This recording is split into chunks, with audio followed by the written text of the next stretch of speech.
assault, robbery, and murder, the dark history of bedsheet ghosts.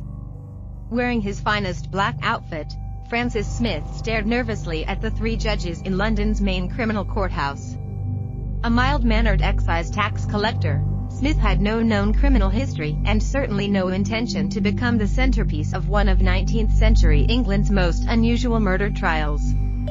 But a week earlier, Smith had made a criminally foolish mistake. He had shot and killed what he believed to be a ghost.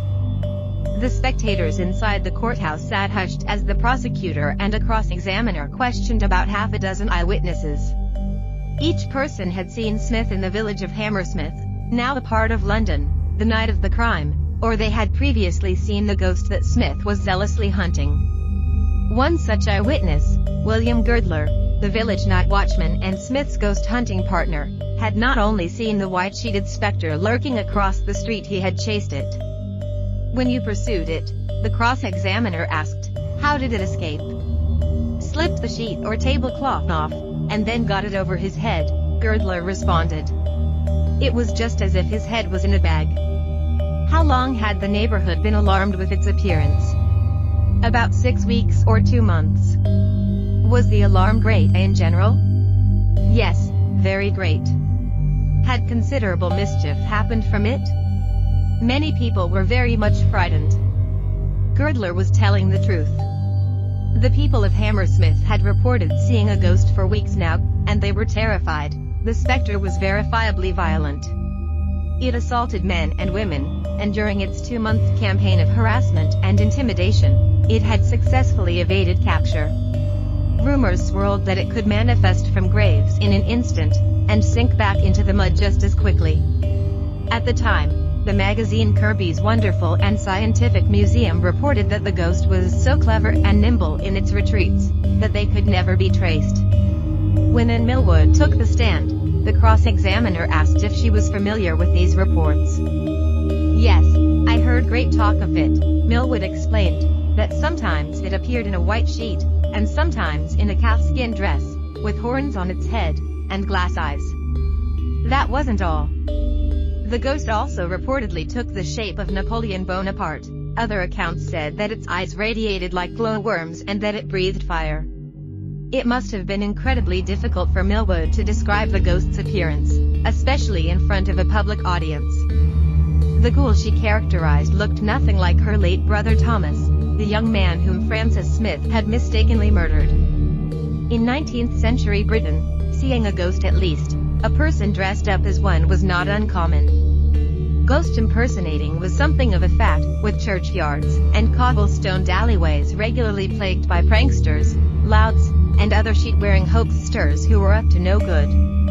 Historian Owen Davies tracks the origin of ghost impersonators in his wide-ranging book, The Haunted, A Social History of Ghosts, tracing the first reports of fake ghosts to the Reformation, when critics of Catholicism accused the Church of impersonating the dead to convert doubters. According to one account by the reformer Erasmus, a priest once fastened candles to a cast of crafts and released them in a dark graveyard in hopes of imitating the lost, wandering souls of purgatory. But for most ghost impersonators, candle-strapped crustaceans were unnecessary. All you needed was a white sheet. Up until the 19th century, the bodies of the poor weren't buried in coffins but simply wrapped in fabric, sometimes the sheet of the deathbed, which would be knotted at the head and feet. Ghost impersonators adopted the white sheet as their de facto wardrobe as early as 1584, when Reginald Scott, a member of Parliament and witchcraft aficionado, wrote that one knave in a white sheet had cousins, that is, deceived and abused many thousands that way. It's from this practice that the trope of the white-sheeted ghost originated. 17th and 18th century Britain are sprinkled with accounts of phony phantoms. Take Thomas Wilmot, a famed crook and highwayman who once disguised himself as a spirit to steal money. His appearance, chalked up skin and a sheet-bound head, sent a table of gamblers scrambling for an exit. Wilmot pocketed the cash they left on the table. And by the 1760s, so many white-sheeted pranksters were prowling in cemeteries that annoyed citizens were paying bounties to get rid of them. According to the Annual Register, one ghost in southern Westminster struck such terror into the credulous inhabitants thereabouts, that those who could not be brought to believe it a ghost, entered into a subscription, to give 5 guineas to the person who would seize him. These pranks had consequences. In 1792, a ghost impersonator in Essex spooked a farm worker steering a wagon. The horses jumped, the driver tumbled, and his leg was crushed by one of the wagon's wheels. He died from his injuries. 12 years later, soldiers in London's St. James's Park spotted the spectre of a headless woman, an event that authorities took very seriously, if only because it was distracting and reportedly harming its security guards. In the 1830s, a ghost impersonator was tried for manslaughter because he literally frightened an 81-year-old woman to death. It was dangerous for the so-called ghosts, too. In 1844, 6 men chased a ghost impersonator and beat him so badly that he had to visit the hospital. In 1888, a mob of 50 villagers all armed with sticks surrounded a ghost and only released him after he agreed to donate money to a local infirmary. Some ghost busts startled investigators for other reasons. Davies writes that, in 1834, an investigation of an unoccupied haunted house revealed nothing more than some boisterous lovemakers. Like many other pastimes in 19th-century Britain, ghost impersonating was a gendered activity. Women, especially young female servants, were often restricted to mimicking poltergeist activity indoors, rapping on doors, moving furniture, throwing rocks at windows, while the sheet-wearing hijinks were reserved for young men who, far too often, had scuzzy intentions.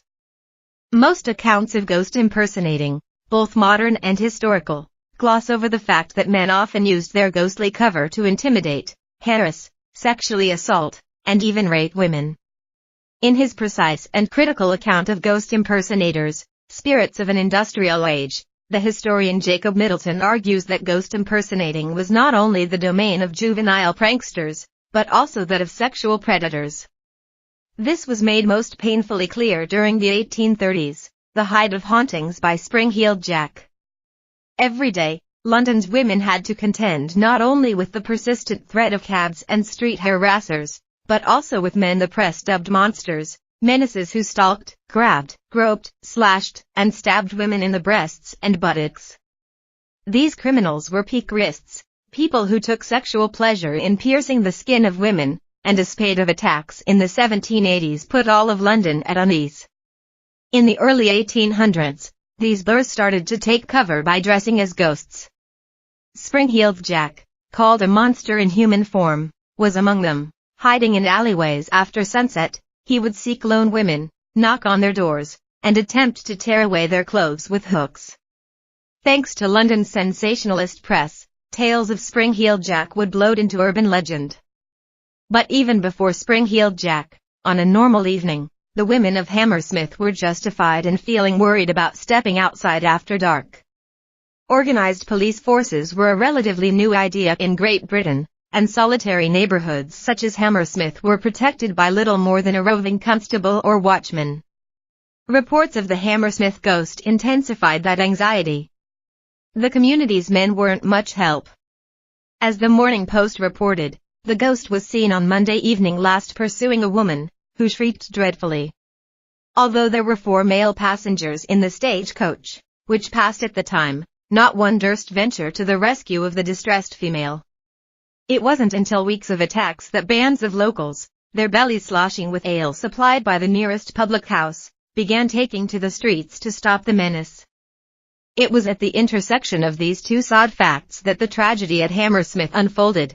Francis Smith went out on January 3, 1804 to catch a ghost, while Thomas Millwood went out to ensure that his wife, who was walking home alone in the dark, did not meet one. Thomas Millwood was told he resembled the Hammersmith ghost. A bricklayer, Millwood wore a white jacket, white trousers, and a white apron, an ensemble that scared a carriage-riding couple one dark Saturday night. When the passer-by exclaimed to his wife, "There goes the ghost," Millwood turned and uncorked a few colorful and unprintable words, asking if the man wanted a punch in the head. After the incident, a family member named Phoebe Fulbrook implored Millwood to change his wardrobe at night. "Your clothes look white," she said. "Pray do put on your greatcoat, that you may not run any danger." Millwood mumbled something about how he hoped the town's vigilantes would catch the ghost, but he neglected the advice and continued walking home in his white work clothes. A few nights later, Francis Smith and William Girdler went ghost hunting. Compelled by reports of the ghost's violence, the men carried firearms. Hammersmith's spirit had choked a man, and the village swirled with rumors that it had even attacked a pregnant woman who later died of shock. According to one report, the apparition caused so much alarm that every superstitious person in that neighborhood had been filled with the most powerful apprehensions. But superstitions mattered little. Ghost or not, there was undoubtedly a public menace in Hammersmith, and people wanted it gone. A bounty of £10 would be awarded to anybody who caught it. That same night, Thomas Millwood stopped at his father's house and began chatting with his sister, and sometime between 10 and 11 p.m., she suggested he leave and escort his wife, who was still in town, back home. "You had better go," Anne said. "It is dangerous for your wife to come home by herself." Millwood agreed and stepped outside, wearing his white bricklayer's clothes. He didn't know that he was walking down the same unlit lane as Francis Smith, shotgun in tow. When Smith spotted the white figure gliding in his direction, he lifted his fowling piece to his shoulder and yelled, "Damn you, who are you? Stand, else I'll shoot at you." The air stood silent. He yelled a second time and stared down the barrel. Not hearing any response, Smith fired. Millwood's sister heard the gunshot and screamed for Thomas, but, like Smith, she heard no response. She later found her brother lying face up on the dirt lane, his face stained black with gunpowder, his white clothes stained red. The Caledonian Mercury reported the sad news later that week. "We have to announce to the public an event, in some of its circumstances so ludicrous, but in its result so dreadful, that we fear if the reader should even laugh with one side of his mouth, he must of necessity cry with the other." The moment the smell of spent gunpowder hit his nose, Smith knew he'd made a mistake. Millwood had been killed instantly. The shot entered his lower left jaw and exited through the back of his neck. Smith barged into the White Hart pub in visible distress, possibly in shock, and waited to be arrested. 1 week later, he stood trial at London's Old Bailey courthouse. The jury deliberated for 45 minutes before returning with a conviction of manslaughter. The 3 judges rejected the sentence. "The court have no hesitation whatever with regard to the law," Justice Rooke exclaimed, "and therefore the verdict must be guilty of murder or a total acquittal from want to evidence." In other words, the jury could not be wishy-washy. Smith was either guilty of murder, or not guilty of murder. The jury needed to decide. Within minutes, Smith was convicted of murder. He was sentenced to hang the next Monday. His body would be dissected in the name of science. Reports of Smith's trial were lurid. As the Newgate calendar tells it, when the dreadful word guilty was pronounced, Smith sank into a state of stupefaction exceeding despair. His feelings were likely intensified by the admission of John Graham, the Hammersmith shoemaker who days earlier admitted to starting the Hammersmith ghost hoax. Graham began impersonating the spectre to scare his apprentices, who he complained were filling his children's heads with nonsense about ghosts. Unfortunately, his prank appears to have inspired violent copycats to engage in what the Caledonian Mercury called weak, perhaps wicked frolic. In the end, Smith would be lucky. His sentence was sent to His Majesty King George III, who not only delayed the execution but eventually granted Smith a full pardon. The Hammersmith ghost trial, however, would haunt England's legal system for almost another 2 centuries.